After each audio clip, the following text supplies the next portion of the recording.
Hello you guys and welcome back to my channel. If you're new here, my name is Christina, and if you are coming back, then you probably noticed that I had moved our furniture around. And I do this because we live in a studio and it's winter time and we're always in here, and I just do not want to go like crazy with just the same placement. I feel like I need change. This is a great thing to do. It's free. You move your furniture around and you feel like a new woman. But on a few weeks ago, I had posted on my Instagram and also in my last video asking you guys if you have any questions, like things that you want to ask me, things you're curious about, and I'm here to answer them. So I'm super excited. Let's get into it. Now, I will say I'm not going to go through all of these because there are quite a lot. I wasn't expecting to get this many questions, but there are some fun ones, there's some lighter ones, some heavier ones, but I'm going to try to like keep this short, keep it snappy, keep it fun, and yeah. So the first question is, what's your favorite cuisine? And honestly, I don't know. I do love Mediterranean. I love fresh food. I love anything that has like a lot of cool, unusual flavors mixed together, and I feel like Mediterranean is one of those. I don't know. Ukrainian and Russian food is kind of what we grew up on,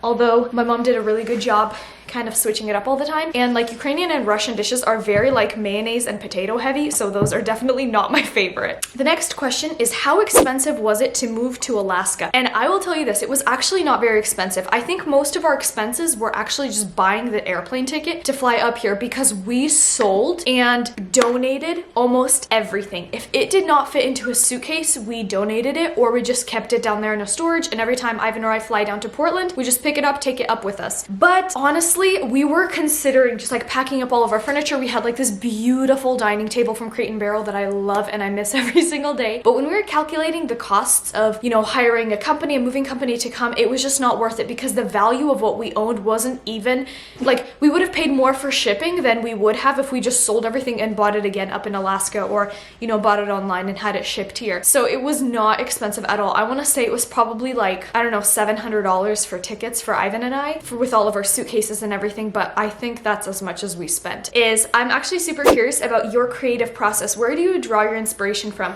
Okay, I feel like for YouTube, I feel like my inspiration just comes from sitting down and planning out my weeks, like checking out the season, what would kind of be interesting for me to watch, and I kind of go off of that. But in terms of like Instagram, I'm pretty active on there. I think I'm the most active on Instagram, more than any other platform, and I make a lot of reels, and I feel like for me, inspiration just comes randomly, which is kind of a weird thing. I don't like to look at what other people are doing. I just like to do what I think would be funny or what I think would be entertaining to watch, and I kind of follow that, because I feel like now there are so many of the same videos, and yes, they're entertaining to watch, but at the same time, it's kind of all the same, and I just love creating something that's different. But where my inspiration comes from, I think honestly it comes from, a majority of it probably comes from like my husband's humor or my brother's, something they say, something they do. I'll listen to a song or like a reel, I'll watch a reel, and I have a good idea for like that audio or whatever, and I feel like it just comes from everywhere. I don't really know. The next one is deep. Sorry, I probably should have left this for the end, but how to choose yourself and when to withdraw from toxic family. Okay, I feel like in today's culture, especially like even the Christian culture, we think that cutting off toxic family is like a bad thing, and no, like that's not what Jesus would do and stuff like that. While there is some truth in that, at the same time, if a toxic family is dragging you down, you can never win. You're always being put down. Anytime you mention an idea, later down the road, they'll use that idea against you and pretty much drag you down every chance they get. That is very unhealthy, and it has nothing to do with being selfish or whatever, by choosing to stop associating with that family member or that family. I truly think that that is such a difficult thing, especially whenever you grew up with your family, you love your family, you're close to them, but sometimes there does come a time whenever you have to draw the line and you have to make a decision that you're not going to associate with somebody who's toxic. Every time you leave, you're in a bad mood, or if you're married, you know, you and your spouse are fighting as soon as you associate with that family member or that family. My therapist, I remember back in June, one thing she said was that you are filling yourself so much with like this toxicity almost, and you're holding onto it whenever you're in the presence of a person, that whenever you leave the situation, you have to put it somewhere, and you end up taking it out on your spouse and the person closest to you. So you're taking that toxicity with you and you are spreading it to other people, and the healthiest thing to do in that case is just stop spending time with the person and, you know, try to ignore them. If they confront you about it, be honest and be like, listen, you know, I just don't think, I don't think this relationship or whatever is working out. Choosing yourself is not a selfish thing. Choosing yourself, actually taking care of yourself, not putting yourself first in like every situation and not caring about anybody else. That's not what I'm talking about. But what I mean is that making sure that your health, your relationship with God, your emotional and your mental condition is healthy is not selfish. And I think that that's something that you kind of just have to discipline yourself to do. Like, it's hard to put yourself first if you're not used to doing it. You have to kind of start disciplining yourself to put yourself first, no matter how odd or strange it feels. Where do you see yourself or your family 5 to 10 years from now? I get this question a lot, and my husband actually used to ask me this question, and what I would always say is, I don't know and I don't want to know. I feel like the saddest thing in the world is knowing exactly where you're going to be in 5 to 10 years. Life is so unexpected. It's full of changes, and changes are such a wonderful thing. And I would never want to know where I'm going to be, because that means I would have everything completely organized and panned out and know exactly where I'm going to be, what I'm going to be doing, and that would just be sad if I knew. So I honestly don't. What's your dream job? My dream job would probably be doing what I'm doing now, creating content, doing this full time, being at home, you know, like being a stay-at-home wife or a stay-at-home mom, but also having like a small business on the side and creating content. That's the dream. Your love story. Oof, okay, so I had posted a video about my love story, and I will post it up here if you want to take a look at it. That's the full version. But like, to completely summarize it, my husband and I met in Alaska at a mutual friend's wedding. He was from Portland, drove up, and I saw him at the wedding. I was translating my dad at the wedding because he was officiating it. And I saw him with friends of mine that I went to Bible school with a few years ago. I met him there, and it was love at first sight. As soon as I saw him that day, I knew I was gonna marry him. We hung out the next few days, and I was like convinced 100%, spent time in prayer over the next like 2.5 months, praying and fasting and spending so much time with God, because I knew in my heart, God like put it on my heart, and I just knew, like, you know when they say when you know, you know, I knew 100% that I was gonna marry him. He liked me, but he wasn't like as convinced, like, yes, I'm gonna marry her. He didn't experience that. He more so was like, this girl is everything I've been looking for. So we met up 2.5 months later at a conference, and he was like, you know, he didn't think anything was gonna happen because he was moving to Texas.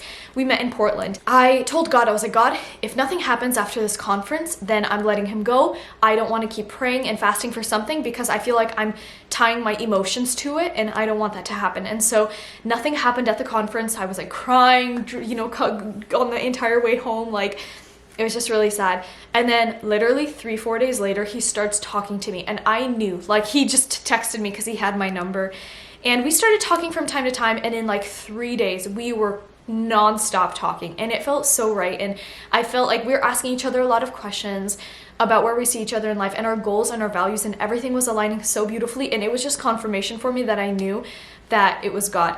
And literally the next week, or I think a week or two later, I flew down to Portland to meet his parents. We spent some time together. We prayed a lot about it, because both of us in this entire time were in prayer. A month later, he flew up and proposed. 6 months later, we got married. So that's our love story in a nutshell, but there is so much to it. So if you haven't watched the love story, definitely go give it a watch. When your family first moved to Alaska years ago, what were your thoughts on moving there? My family moved to Alaska about 11 years ago in November, so it was almost exactly 11 years to the date. I was only 14, and honestly, I was ready. I was like so done with Washington, you know, 14-year-old living such a difficult life. I was just ready for a change. I'm one of those people, I love changes. I love new things. I love new environment. I love new people. And for me, I was just ready. I was excited. I was going through a lot of drama with my current friends at the time, and it didn't fit in. I always felt really out of place. And when we moved, I was like, finally, it's my chance to start over. It's my chance to redo everything from scratch. So I was just thrilled. My sisters, not so much, but I was thrilled. What brings you ultimate joy in life? Honestly, I don't know why I'm starting to get really emotional. I think that what brings me the ultimate joy in life is to see my family happy. When I see my loved ones happy, there is nothing that can beat that feeling, because whenever you see the complete opposite spectrum of it, it absolutely shatters your world. So, yeah. How do you do your time with God? I'm guessing like how do you spend your time with God or what your devotionals look like. So I find moments in the day, right now we live in a studio, so my husband and I, we share this space constantly and it's not very big. And even though I can go into the rest of the house, there's almost always somebody home. So what I try to do is find pockets of the day where the house is empty or the studio is empty. And that just so happens to be when like Ivan, he leaves to work, I work from home. So I have about 30 minutes when he leaves before I have to start work. So that's usually, I sit down in the morning. I really like to start my day with devotionals, even if it's like 5-10 minutes, because that completely changes my day. I don't know what it is. It just fills me with contentment and just joy. And I don't know, it just feels so right. So I sit down, I read like at least 2 chapters of the Bible, and I'll pray. I'll like have some time for prayer. If I have more time, I'll read a devotional, but typically I just like to read the word and pray.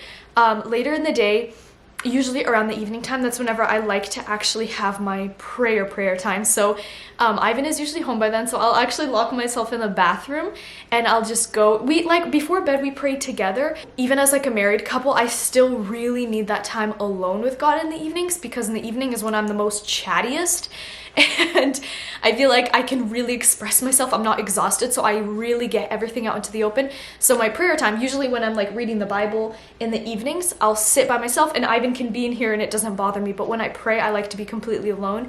So I usually go lock myself in the bathroom and just spend time in prayer. I bought like a really soft plush rug so I can stand on my knees and not get hurt. So that's honestly how it is right now. It's definitely not glamorous. It's not anything, wow, like revolutionary or so cool or Instagram worthy or whatever, but it honestly works for me and it works for our spiritual lives. So yeah. The next question is, what keeps you motivated as an influencer and what made you decide to want to be one? I'm honored that somebody thinks I'm an influencer. I don't think I even qualify as one, but honestly, I'm honored. Thank you so much. What motivated me as an influencer? I feel like, okay, what motivates me? Probably like to create content and stuff. Honestly, I was very reserved, especially before I got married. I felt like I held back so much in my life because I never wanted somebody to get the wrong impression of me or to think of me as think of me wrong or something like that. But honestly, I feel like after I got married, and especially even like after my brother's death, I don't know what, but it did something to me and it made me stop caring. And for me, it's like, I really don't care what people's perception of me are. My kind of golden rule is, first of all, like, be myself, be expressive, release the content that I want to release, but also, like in the Bible says, be above reproach. Make sure that whatever you're doing out in the open, it's not causing somebody to stumble, so that later down the road, nobody can be like, oh, Christina, she did that and that and that, you know? But what keeps me motivated is my husband motivates me a lot, and he's probably my number one like inspiration to do what I'm doing, because he's the one who's always like, wow, this is amazing, you know, and he's always pushing me to be, to keep creating content and challenges me. But also, I feel like releasing stuff and hearing really good feedback really motivates me, because I'm like, the work I'm putting in is being received well, and people will message me and tell me how thankful they are for me, like sharing my story. For example, the love story. Like if you go down through the comments in the video, people are just so touched by the story, and I'm touched because it's not me that's being glorified, it's God. And it's so incredible to me, and things like that, like the DMs I get on Instagram, that's what motivates me. Like, it's you guys, seriously. So thank you so much. What made you decide to want to be one? I feel like it just kind of naturally happened in terms of content creation. I've always loved making videos, and when we were little, we would like learn dances with my sisters and we'd perform them for the family. And I don't know, I feel like I've been a little performer my whole life. When I was 12, I really wanted to get into acting, and I went through auditions and everything, but it was just not working out. It just wasn't realistic because the twins, the twins were born, Caleb was born, and my parents had so much on their plate, and it was just not something that they could do. Drive me an hour every single Saturday to like acting classes and stuff. It wasn't something that they were able to do at the time. I enjoyed being on stage. I enjoyed creating content. I enjoy like entertaining others. I don't know how else to say it. When do you and your husband want kids, and how many? Honestly, God knows. Like, I feel like it's ultimately, yes, it's like up to humans, but it's also God's timing a lot. So I'm not necessarily going to go into detail about when, but how many kids, we definitely do want kids. And I don't know, because for me, the younger, like whenever I was younger, you know, you and your girlfriends are talking and you're like, I want 7 kids. The older I get and the more I see my sisters and my friends with their kids, I'm like, honestly, if we make it to 3 kids, that will be, I'm gonna like pat myself on the back, because I don't know if it is that parenting got harder or what happened, but I feel like nowadays it's so hard being a parent. Or maybe it's because more people have started opening up and sharing about it on social media. Like, people aren't kind of like going through all the difficulties alone, but they're sharing it in hopes of getting like support from other moms. And I'm like coming across these comments and pages, and I see that too. And it makes me feel like parenting is so difficult. I don't know. So I personally don't know. I feel like Ivan and I are kind of on the same page. Maybe they're like 3-4 kids, but we don't know. Honestly, I feel like once we have kids, we'll know. Like, we'll know when the perfect amount is and how much we can handle too. But that is it for this video, you guys. Thank you if you stuck around to the end and just watched me talking. Thank you so much. I really appreciate you guys, and I hope you have a wonderful, wonderful holiday, a wonderful December, and a very Merry Christmas and a Happy New Year. Bye, guys.